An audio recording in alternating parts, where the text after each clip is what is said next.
Guys എല്ലാവർക്കും good morning. അപ്പോൾ ഞങ്ങൾക്ക് ഇന്ന് രാവിലെ കഴിക്കാൻ ചപ്പാത്തിയാണ് ഞാൻ ഇട്ടത്. എന്നാൽ ഞാൻ ബാക്കി ഇൻ്റർവ്യൂ പറയാം. നല്ല നല്ല ചൂട് ചപ്പാത്തി, നല്ല കടലക്കറിയാണ്. കടലക്കറി അമ്മ ഉണ്ടാക്കി. എനിക്ക് കറി ഒന്നും ഉണ്ടാക്കാൻ എനിക്ക് അറിയത്തില്ല. ഇങ്ങനത്തെ ഐറ്റംസ് ഒക്കെ ഉണ്ടാക്കാൻ എനിക്കറിയാം. അങ്ങനെ സിനിമ ഞാൻ ഇച്ചിരിയൊക്കെ അമ്മ പരത്തിയതാണ്. തിരിച്ചിട്ടെ അമ്മ തിരിച്ചിട്ടെ നല്ല ഡെലീഷ്യസ് ആയിട്ടുള്ള ചപ്പാത്തിയാണ്. നല്ല വേഗത്തിൽ നമുക്ക് ഉണ്ടാക്കിയാണ് എടുക്കാതെ.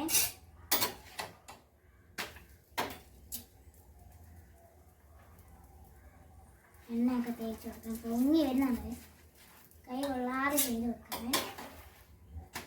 ഇവിടെ നല്ല വലിയ പൊങ്ങി നല്ല ഡെലീഷ്യസ് ആയിട്ട് വരുന്നതാണ്. അപ്പോൾ അതിൻ്റെ ഒരെണ്ണം ഉണ്ടാക്കി, കുറേ ഉണ്ടാക്കി ഇതെല്ലാം കാണിച്ചു കൊടുക്കാൻ. കുറേ നമ്മൾ ഉണ്ടാക്കി. അപ്പോൾ കടലക്കറി ആർക്കൊക്കെ ഇന്ന് വീട്ടിൽ നമ്മുടെ ചപ്പാത്തിയും കടലക്കറി അന്ന് തന്നെ ചപ്പാത്തി ആയാലും സാരമില്ല ഉണ്ടെന്ന് തന്നെ. അപ്പോൾ എല്ലാവരും ലൈക്ക് ചെയ്യണം, ഷെയർ ചെയ്യണം, സബ്സ്ക്രൈബ് ചെയ്യണം, അടുത്തിരിക്കണം. ബൈ.